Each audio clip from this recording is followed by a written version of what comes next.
Just like what Langston said, we just trying to go out there and play our game, and we didn't really care about our opponent. We just trying to play our game, and we'll try our best. Question on the aisle, left. Hi, guys. Janine Edwards, ESPN. This is a team that's gone from last year having only one returning starter and 7 walk-ons to this year, you're in the NCAA tournament. What has made that possible? What's contributed to this turnaround? All 3 of you can answer that if you would, or whoever it applies to best. Just everybody on the program, from the program, from the community onto the staff, the managers and everybody. We all bid into what the new coaching staff, came in and wanted to do, and everybody bid in, and we stuck together. We knew our outcomes from last year.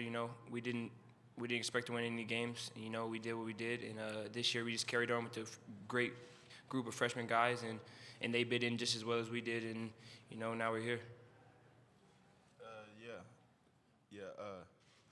I mean, just for that year you're talking about, we're projected to be last in the Pac-12, and we knew what we had, and we knew, the reason why we're projected is because they didn't see us play, because I was that returning starter, and I only averaged about 10 minutes that year anyway. So they didn't see what we had coming in with Gary Payton, and we knew that we were going to be competitive. So we just tried our hardest and made it work.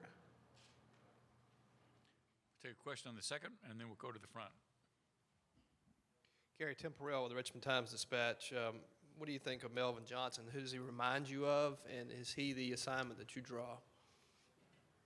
Melvin, we haven't really went through our assignments yet, but they have a great guard set, and we know they're under pressure a lot, and try to get us in forced turnovers. But as our guards and our senior guards, just be physical and take care of the ball, and hopefully that'll carry over to the young guys.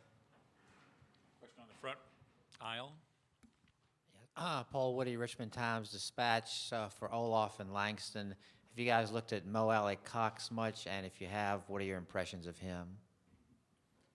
Like Gary said, we haven't really looked at their personnel that much. We mainly gone over that they press a lot, and we're just trying to be solid with the ball, and we've worked a lot on our press break and that stuff. So we haven't really gone over too much individual assignments yet. Question on the front.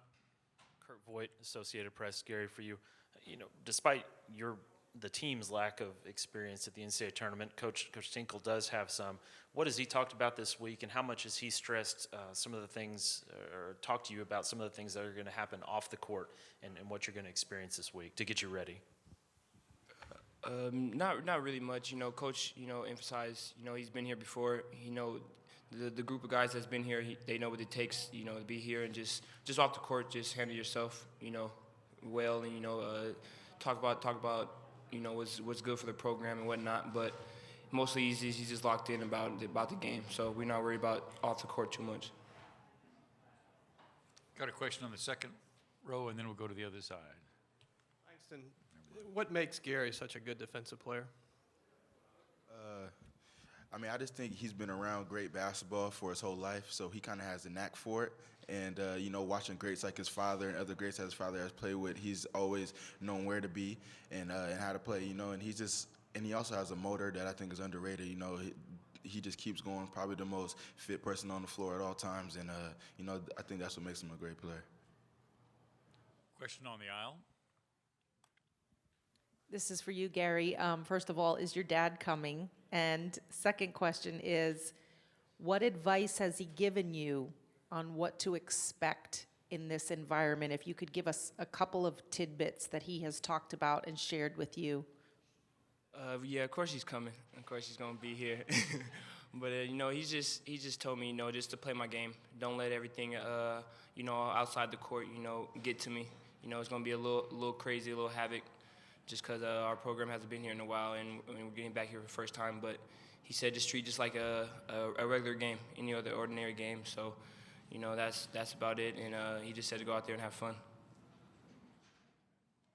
Question on the rear. Kyle Fredrickson with the Oklahoman. Gary, I'm sure you've answered these questions for your entire career at OSU, but the decision to go there and to play in your father's footsteps, what kind of pressure did that add on you to want to be great and to want to try to match what he was able to accomplish there? Very beginning of my recruitment, I had my mindset that I wasn't going to come here, and just to build my own legacy somewhere else. And later down the recruitment, I visited OSU, and they turned it out for me. They made me feel like it was family, and that's when I decided, just take on the challenge. Follow his footsteps, and try to get the Beavers, back here. And we had a great group of guys to help me do it. And and that was the goal, the main goal, to get back here and to make Beaver basketball exciting again. Further questions for our student athletes? Got a question on the aisle. I'll bite if nobody else will. For Langston and Olaf, can you tell us a couple of things that we can watch for tomorrow that might surprise people about your team? Just our hard work and the way we play. I mean, we leave everything out there on the floor every time we play, and tomorrow it's all about being solid with the basketball, not turning it over. So we're just really excited for the opportunity, and I know our guys will be ready, and we're just looking forward to it. Yeah, I mean, just basically what he said. We have a great group of guys, great staff, and and we have a great set of freshmen that also are extremely talented, and and just something that we bring to the floor is passion, and hopefully our freshmen and everybody can bring it all together so we can get this win tomorrow. Anything else? All right, gentlemen, we're going to let you go back to your locker room, and we'll get Coach Tinkle up here in a moment. Good luck tomorrow.